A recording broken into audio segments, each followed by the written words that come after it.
అంటే ఏమంటే గుడ్డిగా అవతల వాడు చేసే తప్పుని తప్పు అని చెప్పకుండా ఉండి వాడిని ఫాలో అవ్వడం అనే లక్షణం ఒకటి మనలో ఉంది కదా. ఇప్పుడు ఎగ్జాంపుల్ ఎట్లా అంటే ఒకడి మీద కోపం వచ్చి ఒకడు కొడుతున్నాడు, నలుగురు వెళ్ళి కొట్టేస్తారు. ఎందుకు కొడుతున్నారు కూడా ఉండదు అక్కడ. నలుగురు కలిసి వాడిని కొట్టేస్తారు. ఎందుకు కొడుతున్నారు తర్వాత ఏమో వాడు కొట్టే నేను కొట్టాను అంతే. ఇది మీరు చిన్నపిల్లల స్కూల్లో చూడొచ్చు, ఇప్పుడు బయట పబ్లిక్గా చూస్తున్నాం మనం ఇది. సో ఇట్లాంటి నిసుంబులు అనేవాడు తమ్ముడు అనమాట. ప్రతిదానికి ఎటువంటి ఆలోచన లేకుండా అవతల వాడిని ఫాలో అయిపోవడమే, అనుకరించడమే, ఆయన ఏం చేసినా మనది చేయడమే. రావణ కుంభకర్ణులు అలా కూడా పెట్టుకోవచ్చు. దుర్యోధన దుశ్శాసనం, రావణ కుంభకర్ణులు ఇట్లాంటి వాళ్ళందరూ ఉన్నారు.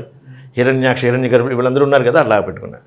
సో ఇట్లా ఈ నిశుంభుడు అనేవాడు అటువంటి లక్షణం. ఇంకా శుంభుడు అనేవాడు వీళ్ళకందరికీ పరాకాష్టవాడు. వాడు మెయిన్. ఆ రాక్షసత్వం మనలో ఉంటుంది. ఇప్పుడు నాకు ఈ కెమెరా బాగుంది, కెమెరా కావాలి, వాచ్ బాగుంది, వాచ్ కావాలి.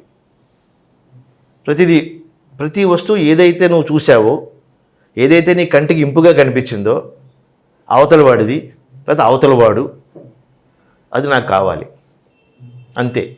అది నాకు ఎలా వస్తుందో నాకు సంబంధం లేదు.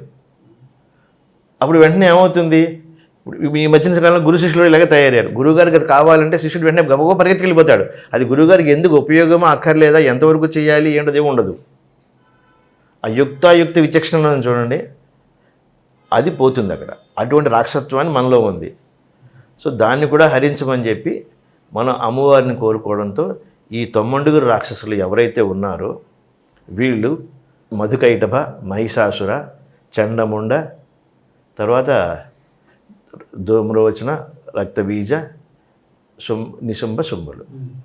వీళ్ళందరినీ చెప్పేటప్పుడు ఏం చెప్తాం, మాతర్మే మధుకైట భగ్ని మహిష ప్రాణాపహారోద్యమే హేలాన్ని ధూమ్రలోచనం అదే హే చండముండార్ధిని రక్తబీజం అనేది నిత్యే నిశుంభాంపహే. 9 రాక్షసుని ఎలా చంపి మమ్మల్ని రక్షించు అని చెప్పాను.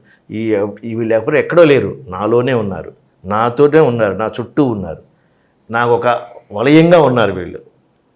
అంటే ఈ లక్షణాలన్నీ నాకు ఒక చుట్టూ ఉన్నాయి, నాకు హోరాగా ఉన్నాయి. వీటిని అన్నింటినీ ఛేదించి దుర్గార్తి సమయంలో దుర్గమచ్ఛేది అంటారు. అటువంటి దుర్గాన్ని నువ్వు పగలగొట్టి నాకు లోపలికి రావమ్మ తల్లి అని ప్రార్థన చేయడమే ఇక్కడ సప్తసతి యొక్క అంతరార్థం.